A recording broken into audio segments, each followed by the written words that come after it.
Les dernières statistiques en date de 2014 sont effarantes. Plus de 9000 cas de filles de 5 à 14 ans ont subi l'ablation de leur appareil génital, dont 4382 cas en milieu urbain. La mutilation génitale, malgré l'existence des tests réprimant la pratique, est plus que présente dans nos différentes localités. Mais le drame, c'est que c'est quelque chose qui se fait en famille. Et il faut que les membres de la famille acceptent de dénoncer. La loi a prévu la sanction, c'est de 6 mois à 3 ans d'emprisonnement et d'une amende de 100 000 francs à 2 millions de francs CFA lorsque c'est une adulte qui a été excisée.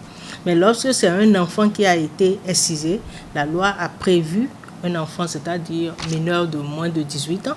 La loi a prévu une peine de 3 ans d'emprisonnement à 5 ans et une amende de 3 millions de francs.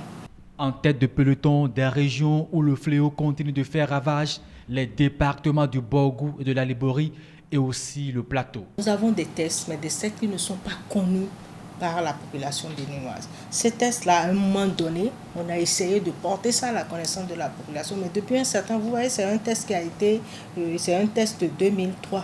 Ça fait 13 ans aujourd'hui.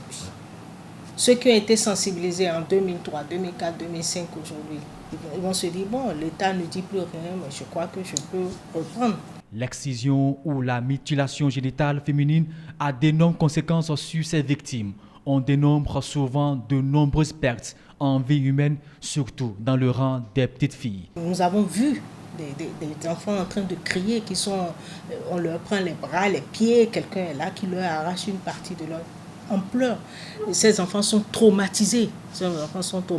Donc il n'y a pas eu un suivi sur une longue durée pour voir quelles sont les séquelles que cette maladie laisse.